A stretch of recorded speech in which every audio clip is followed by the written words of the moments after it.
Hello everyone, welcome back to my YouTube channel Ganit Guruji. आशा है कि आप सभी ठीक ठाक होंगे।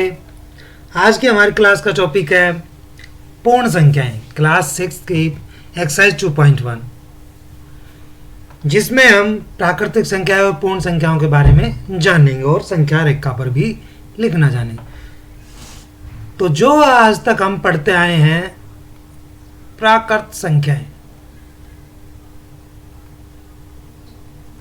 यानी प्रकृति में है जो या गणना करने वाली संख्याएं जो हैं, नेचुरल नंबर्स। नेचुरल नंबर्स जो गणना करने वाली संख्याएं हैं, गिनती करने वाली है संख्याएं। उसके बाद आता है हमारे पास पूर्ण संख्याएं। गणना करने वाली संख्याएं जो है हमारी, वो हम जब गिनती शुरू करते हैं तो 1 2 3 4 5 और इस तरह से आगे तक, इनको हम n या स्मॉल n से दिखाते हैं। उसके बाद आता है हमारे पास पूर्ण संख्याएं, यानी होल नंबर्स।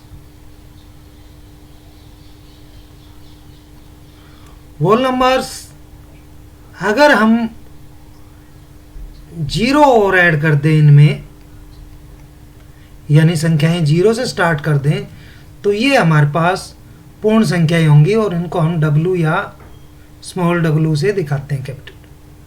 तो होल नंबर्स जीरो से स्टार्ट होती हैं।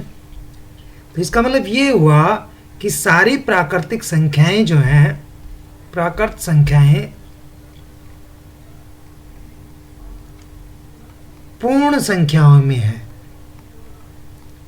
पूर्ण संख्याएं भी हैं, परंतु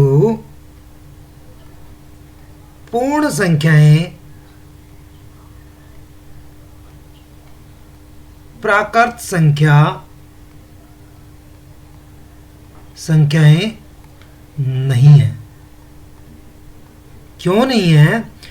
क्योंकि हमारे पास ये जीरो अलग से है।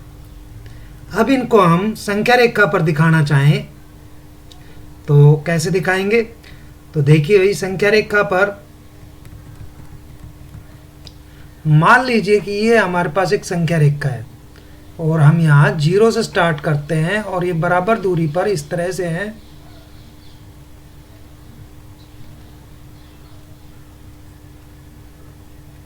ये हमारी संख्या रेखा है, संख्या रेखा। तो जैसे हम बाईं ओर जाते हैं, यानी लेफ्ट हैंड साइड, तो संख्याएं घटती हैं और हम दाईं ओर जाएंगे तो संख्याएं बढ़ती हैं। यानी किसी भी संख्या के दाईं ओर जो संख्या होगी वो बड़ी होगी और बाईं ओर संख्या होगी वो छोटी होगी। तो इनको हम जो बाईं ओर किसी भी, जैसे हम 5 के इधर 4 है, ये 5 की पूर्ववर्ती संख्या है, पूर्ववर्ती, और 5 के इधर जो 6 है ये परवर्ती है, यानी ये प्रीडिसर्स और ये हमारी सक्सेसर्स।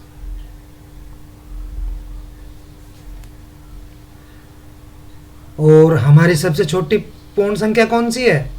तो हमारी सबसे छोटी पूर्ण संख्या है जीरो।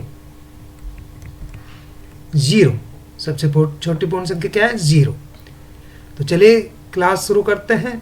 एक्सरसाइज ये कहता है हमसे 10,999। इसके बाद अगली 3 प्राकृतिक संख्याएं बताइए। तो इसमें आप 1 जोड़ दीजिए, 0 0 0 1, एक ये हो जाएगी, फिर 1 जोड़ दीजिए 11,001, फिर एक जोड़ दीजिए 11,002। तो ये हमारे पास 1, 2 और ये 3 अगली प्राकृत संख्या हो गई। इससे कहता है ठीक पहले, तो ठीक पहले में आप क्या करोगे, माइनस कर दीजिए, सब्ट्रैक्ट कर दीजिए। तो 10,000 इसमें से करोगे तो ये 9,999, और इसमें से करोगे तो 9,998। इस तरह से ये 3 पहले वाली संख्याएं आ जाएगी। सबसे छोटी पूर्ण संख्या क्या है, तो सबसे छोटी पूर्ण संख्या हमारी 0 है। अब हमसे कहता है कि 32 और 53 के बीच में कितनी पूर्ण संख्याएं। मान लीजिए कि ये हमारा 32, इसको देखते हैं हम, तो हम यहाँ से 32 से स्टार्ट करते हैं। ये 33, 34, 35, 36 और इस तरह से हम 53 तक पहुँचेंगे, 52। आप इनको गिन लीजिए, ये बीच में है ना, इसको छोड़ना है और इसको भी छोड़ना है। तो हम जब गिनते हैं तो हमारे पास 20 संख्याएं आती हैं इनके बीच में। कितनी आती है, 20।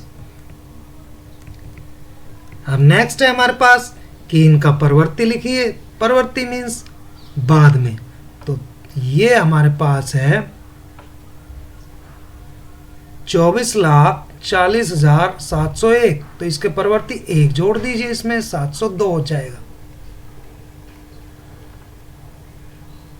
इसी तरह बाकी कीजिए आप। इसके पूर्ववर्ती कीजिए, तो पूर्ववर्ती यानी ठीक पहले, तो इसमें से आप एक सब्ट्रैक्ट कर दीजिए, तो ये आपके पास ये आ जाएगा। घटा दीजिए इनको, तो ये पूर्ववर्ती आ जाएगी। उसके बाद नेक्स्ट है हमारे पास कि संख्याओं के युग्म के प्रत्येक संख्या रेखा पर कौन सी पूर्ण संख्या के अन्य बाईं ओर स्थित है। तो आपको ये चिन्ह का भी प्रयोग करना है। तो आप यहाँ देखेंगे तो ये 503 आएगी, फिर 530 आएगी। तो कौन सी बाईं ओर है, ये बाईं ओर है। 503 चिन्ह का प्रयोग, तो जो बड़ी है उस तरफ ऐसे कर देंगे हम। तो इस तरह से आप इनको कर लेंगे। एक और देख लीजिए, ये है हमारे पास कि ये हम देखते हैं तो ये हमारे पास 56,000 है और ये 98,000 है। तो 56,000 पहले आते हैं, यानी ये बाईं ओर आएगी और ये हमारे दाईं ओर आएगी। बड़ी की बात करें तो ये बड़ी। तो इस तरह से हम इन क्वेश्चनों को कर लेंगे। नेक्स्ट है हमारे पास सत्य असत्य बताइए कि ये कौन सा सही है कौन सा गलत है। शून्य सबसे छोटी प्राकृतिक संख्या है। तो हम प्राकृतिक संख्या हमें पता है गणना करने वाली है, तो गणना करने वाली 1 से स्टार्ट होती है, तो 1 सबसे छोटी प्राकृतिक संख्या है, तो ये असत्य है। उसके बाद है 400 संख्या 399 का पूर्ववर्ती है, यानी 399 से पहले आता है, ये भी गलत है। शून्य सबसे छोटी पूर्ण संख्या, ये बिल्कुल सही बात है। पूर्ण संख्या 0 से स्टार्ट होती है। 600 599 का परवर्ती, यानी 599 के बाद 600 आता है, बिल्कुल सही है। सभी प्राकृतिक संख्याएं पूर्ण संख्याएं हैं। प्राकृतिक संख्याएं सारी की सारी उसमें आती है, लेकिन पूर्ण संख्याएं प्राकृतिक संख्या नहीं है। 2 अंकों की पूर्ण संख्या का परवर्ती 1 अंक की संख्या कभी नहीं हो सकता। पूर्ववर्ती 2 अंकों की संख्या कहाँ से शुरू होती है, 10 से, तो इससे पूर्ववर्ती 9 होता है 1 अंक की संख्या, तो ये कहता है नहीं हो सकती, तो ये गलत बोल रहा है। 1 सबसे छोटी पूर्ण संख्या, ये भी गलत है। सबसे छोटी पूर्ण संख्या 0 है। प्राकृतिक संख्या 1 का कोई पूर्ववर्ती नहीं है, तो प्राकृतिक संख्या में पूर्ववर्ती नहीं होता, बिल्कुल सही है। पूर्ण संख्या 1 का पूर्ववर्ती नहीं है, ये गलत है। 0 से 1 से पहले 0 है। पूर्ण संख्या 13 11 और 12 के बीच में आते, 11 और 12 के बीच में 13 नहीं आता, तो ये भी गलत है। पूर्ण संख्या 0 का कोई पूर्ववर्ती नहीं है, बिल्कुल सही है। पूर्ण संख्या में 0 से पहले कुछ नहीं आता है। पूर्ण संख्या की बात करें तो 2 अंकों की संख्या का परवर्ती सदैव 2 अंक की संख्या होती है। अब 2 अंकों की सबसे बड़ी संख्या 99 है, इसका परवर्ती 100 होता है, जो कि 3 अंकों की संख्या है, और ये कह रहा है नहीं हो सकता, तो ये गलत कह रहा है। तो आशा है आपको ये क्वेश्चन समझ में आ गए होंगे। फिर भी आपको कोई क्वेश्चन नहीं समझ में आया हो तो आप कमेंट बॉक्स में लिखिए, आपको उसका सोल्यूशन जरूर मिलेगा। मेरे वीडियो के अंत तक बने रहने के लिए आप सभी का धन्यवाद। Thank you.